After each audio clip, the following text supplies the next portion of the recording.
اعوذ باللہ من الشیطان الرجیم، بسم اللہ الرحمن الرحیم۔ السلام علیکم ورحمۃ اللہ وبرکاتہ۔ جیسے کہ لاسٹ ویڈیو میں نے آپ کو کالا جادو، جنات اور بری نظر کے حوالے سے معلومات دی تھی۔ اس ویڈیو میں اس کا توڑ یعنی کہ کالا جادو، جنات سے بچاؤ اور نظر بد کے لیے ہم لوگ کون سی قرآنی آیات اور کون سی صورتیں پڑھ کے اپنے آپ کو ان سب سے محفوظ رکھ سکتے ہیں۔ اس ویڈیو میں آپ کو بتاؤں گی کیسے حضور صلی اللہ علیہ وسلم پر جادو کیا گیا اور اس کے اثر سے آپ بیمار ہو گئے اور کیسے اس جادو کا توڑ کیا گیا۔ تو آئیے ہم شروع کرتے ہیں۔ صلح حدیبیہ کے بعد جب نبی صلی اللہ علیہ وسلم مدینہ واپس تشریف لائے تو محرم 7 ہجری میں خیبر سے یہودیوں کا ایک وفد مدینہ آیا اور ایک مشہور جادوگر لبید بن عاصم سے ملا جو انصار کے قبیلہ بنی روریک سے تعلق رکھتا تھا۔ ان لوگوں نے اس سے کہا کہ محمد صلی اللہ علیہ وسلم نے ہمارے ساتھ جو کچھ کیا ہے وہ تمہیں معلوم ہے۔ ہم نے ان پر جادو کرنے کی بہت کوشش کی مگر کامیابی نہیں ہوئی۔ اب ہم تمہارے پاس آئے ہیں کیونکہ تم ہم سے بڑے جادوگر ہو۔ لو یہ 3 اشرفیاں لو، انہیں قبول کرو اور محمد صلی اللہ علیہ وسلم پر ایک زور کا جادو کر دو۔ اس زمانے میں حضور صلی اللہ علیہ وسلم کے ہاں ایک یہودی لڑکا خدمتگار تھا۔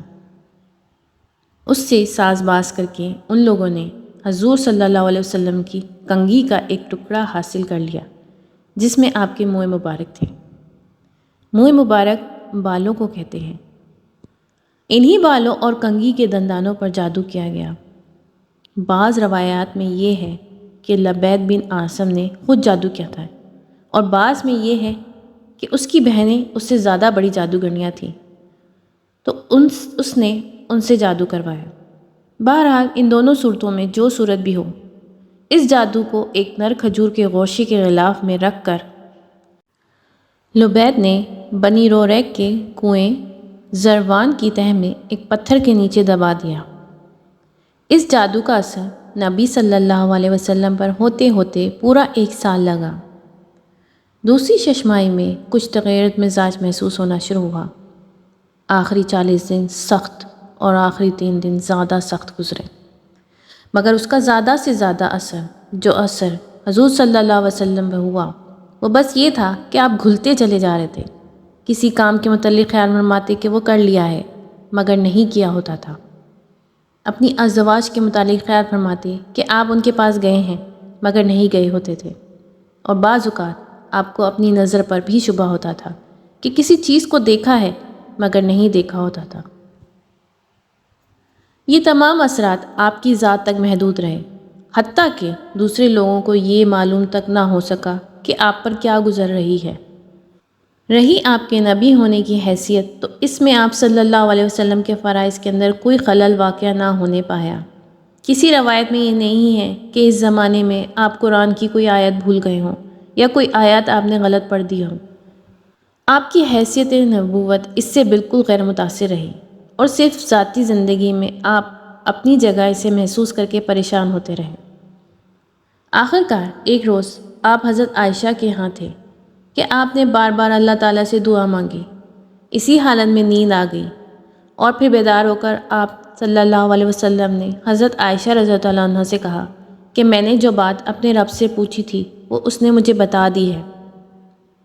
حضرت عائشہ نے عرض کیا کہ وہ کیا بات ہے؟ آپ نے فرمایا 2 آدمی یعنی فرشتے 2 آدمی کی صورت میں میرے پاس آئے، ایک سرہانے کی طرف تھا اور دوسرا پائنتی کی طرف۔ ایک نے پوچھا انہیں کیا ہوا ہے؟ دوسرے نے جواب دیا ان پر جادو ہوا ہے۔ اس نے پوچھا کس نے کیا ہے؟ جواب دیا لبید بن عاصم۔ پوچھا کس چیز میں کیا ہے؟ جواب دیا کنگھی اور بالوں میں، ایک نر کھجور کے گوشے کے غلاف کے اندر۔ پوچھا وہ کہاں ہیں؟ جواب دیا بنی روریک کے کنویں ذی اروان کی تہہ کے پتھر کے نیچے ہے۔ پوچھا اب اس کے لیے کیا کیا جائے؟ جواب دیا کہ کنویں کا پانی سونت دیا جائے اور پھر پتھر کے نیچے سے اس کو نکالا جائے۔ اس کے بعد نبی صلی اللہ علیہ وسلم نے حضرت علی رضی اللہ عنہ اور حضرت عمار بن یاسر رضی اللہ عنہ اور حضرت زبیر رضی اللہ عنہ کو بھیجا۔ بعد میں حضور صلی اللہ علیہ وسلم خود بھی چند اصحاب کے ساتھ وہاں پہنچ گئے۔ پانی نکالا گیا اور وہ غلاف برآمد کر لیا گیا۔ اس میں کنگھی اور بالوں کے ساتھ ایک تانت کے اندر 11 گرہیں پڑی ہوئی تھیں اور موم کا ایک پتلا تھا جس میں سوئیاں چبھوئی ہوئی تھیں۔ جبرائیل علیہ السلام نے آ کر بتایا کہ آپ معوذتین پڑھتے جائیں۔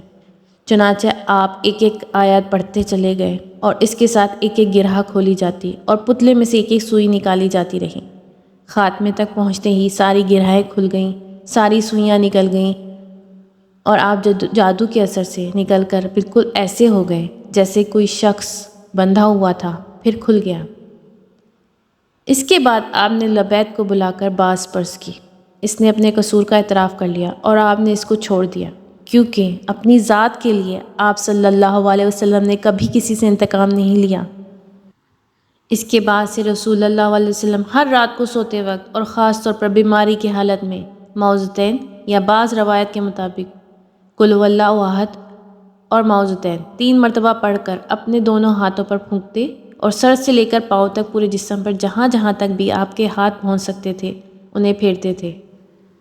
تو جی ہاں، یہی ہیں وہ 3 صورتیں جو ہمیں ہر جادو، ہر جنات، ہر بلا سے محفوظ رکھ سکتے ہیں۔ 3 مرتبہ سورہ اخلاص، 3 مرتبہ سورہ فلق اور 3 مرتبہ سورہ ناس۔ اس کے ساتھ آیت الکرسی پڑھ کے آپ اپنے اوپر دم کریں۔ صبح اور شام کے اذکار میں اس کو شامل کیجیے اور ہر بری نظر، جادو، بلات اور جنات سے محفوظ رہیے۔ اللہ تعالیٰ ہم سب کو اپنے ایمان میں رکھیں اور ہر قسم کے شر فتنے سے ہمیں بچائے۔ آمین ثم آمین۔